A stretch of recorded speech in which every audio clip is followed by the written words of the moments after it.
자, 오늘 말씀은 신명기 33장 18절부터 29절의 말씀입니다. 함께 읽습니다. 스불론에 대하여는 일렀으되 스불론이여, 너는 밖으로 나감을 기뻐하라.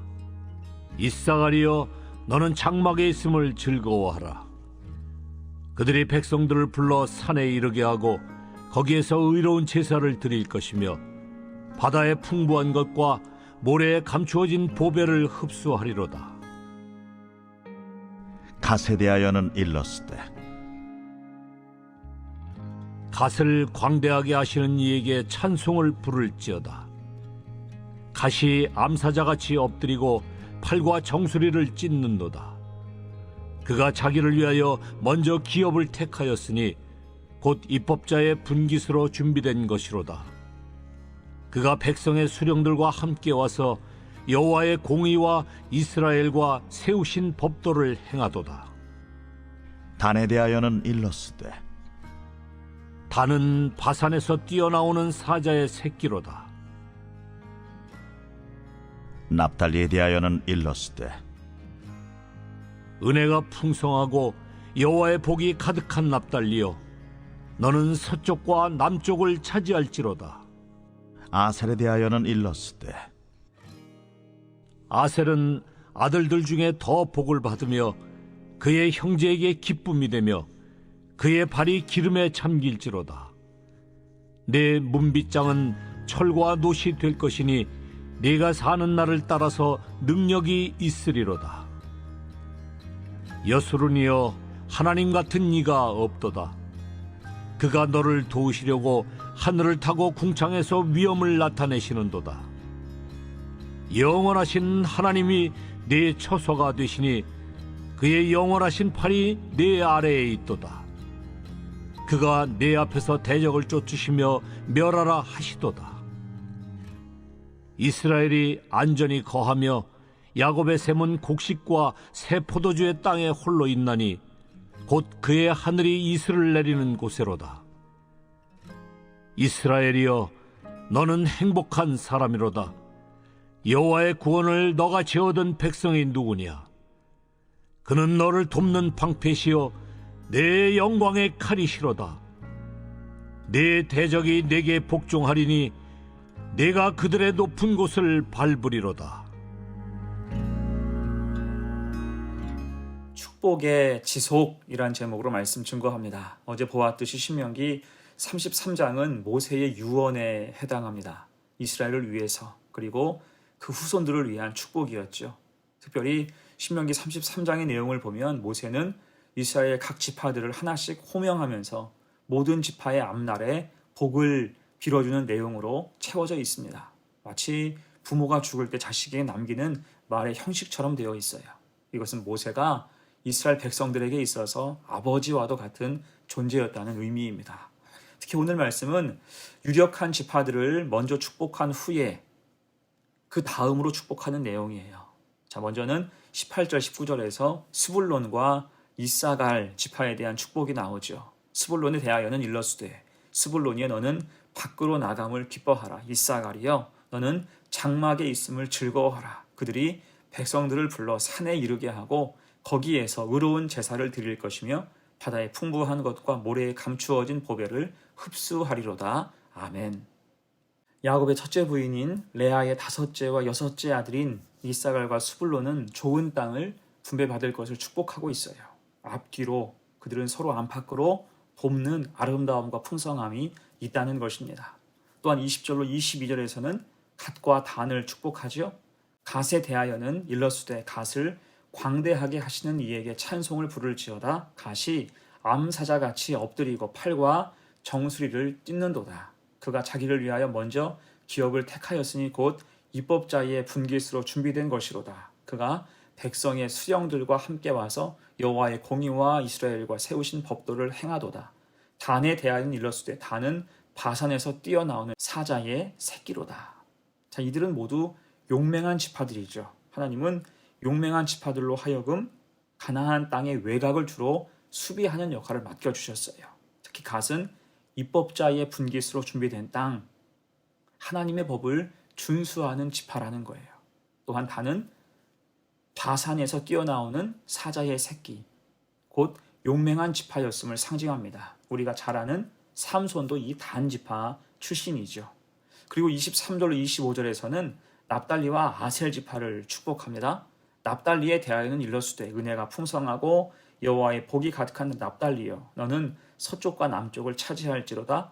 아셀에 대하여는 일러스되 아셀은 아들들 중에 더 복을 받으며 그의 형제에게 기쁨이 되며 그의 발이 기름에 잠길지로다. 내 문빗장은 철과 노시 될 것이니 내가 사는 날에 따라서 능력이 있으리로다.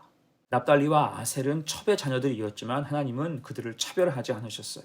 납달리는 갈릴리 인근의 좋은 땅을 받았습니다. 아셀은 지중해 연안에 있는 비옥한 땅을 받았어요. 또한 문빗장은 철과 노시 될 것이니 라는 말처럼 하나님께서 그들을 돌보신다 라는 축복을 받았습니다. 자, 이렇게 해서 모든 지파에 대한 축복이 마무리되었어요. 핵심은 지금 모세가 하나님의 약속에 대한 확신을 가지고 그들을 축복했다는 것입니다. 모세가 주는 게 아니에요. 그래서 지금 모세의 기도에서 가장 강조된 것은 하나님의 은총입니다. 하나님이 그런 은총을 주실 것이다. 특히 26절, 27절 말씀 봅니다. 여수르니여 하나님 같은 이가 없도다. 그가 너를 도우시려고 하늘을 타고 궁창에서 위엄을 나타내시는도다. 영원하신 하나님이 내 처소가 되시니 그의 영원하신 팔이 내 아래에 있도다. 그가 내 앞에서 대적을 쫓으시며 멸하라 하시도다. 아멘. 여수르는 이스라엘을 부르신 하나님의 애칭이죠. 하나님이 귀하게 세우신, 곧게 세우신 백성이라는 뜻이에요. 그러면서 여수르니여 하나님 같은 이가 없도다라고 말씀하고 있어요. 하나님의 은혜를 늘 기억하라는 것입니다. 그러니까 6절부터 25절까지 선포된 축복은 전적으로 하나님께서 내리신다라는 뜻이에요. 은총이 아니고는 그 지파들이 이러한 축복을 받을 근거가 전혀 없다는 것입니다. 27절 그 영원하신 팔이 내 아래에 있도다. 오직 하나님께서 함께 하실 때 축복이 부어진다. 하나님께서만 축복의 근원이 되신다는 것입니다. 자, 또한 신명기 33장 이 모든 지파에 대한 하나님의 축복을 바라볼 때 우리는 한 가지를 꼭 기억해야 돼요. 그것은 각자의 축복이 있다는 것입니다. 그래서 남이 받는 축복, 남의 축복을 부러워할 게 사실 없다는 거예요. 내게 주신 축복도 이미 과분합니다. 더 중요한 것은 누가 오래도록 그 축복 안에 머무는가의 문제예요. 한번 크게 받고 교만해져서 축복이 도중에 끊긴다면 나중에는 가장 작아질 수도 있습니다. 처음 된 자가 나중될 수 있는 거예요. 지금 본문에서 보여주시는 하나님의 축복도 이와 같습니다. 축복의 크기로만 따진다면 어느 지파가 제일 큰 축복을 받습니까? 요셉 지파죠.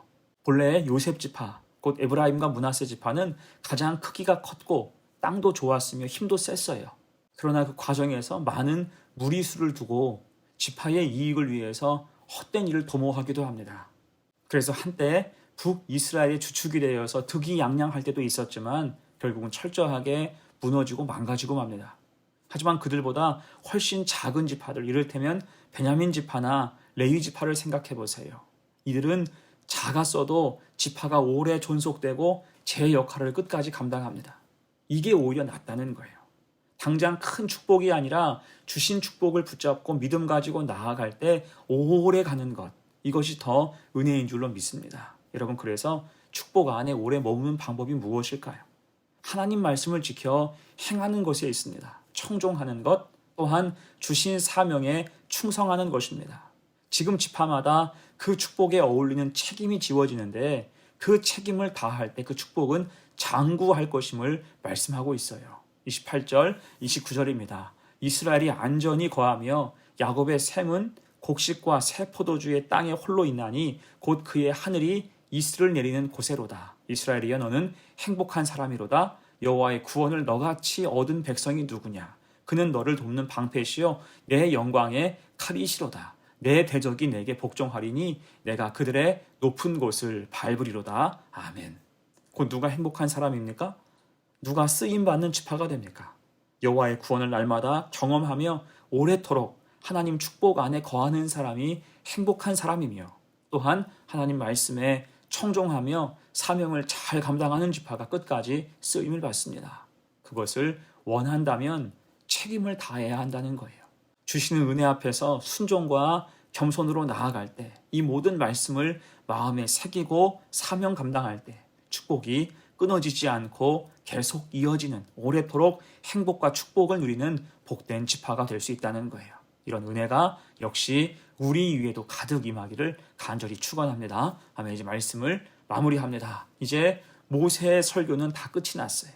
신명기를 이제 거의 끝나면서 우리는 수도 없이 많이 그 백성을 향하신 하나님의 강한 질책을 보았지요. 하지만 그 질책은 저주를 위한 질책이 아니었어요. 축복을 위한 하나님의 엄중한 경고였고 또 다른 의미에서의 사랑이었습니다. 그 뜻을 깊이 헤아려 알아야 한다는 거예요. 그래서 그 말씀에 믿음으로 반응하여 청종할 때 예비하신 축복은 끊어지지 않고 더 크고 길게 이어질 수 있다는 것입니다. 여러분, 우리도 그렇습니다.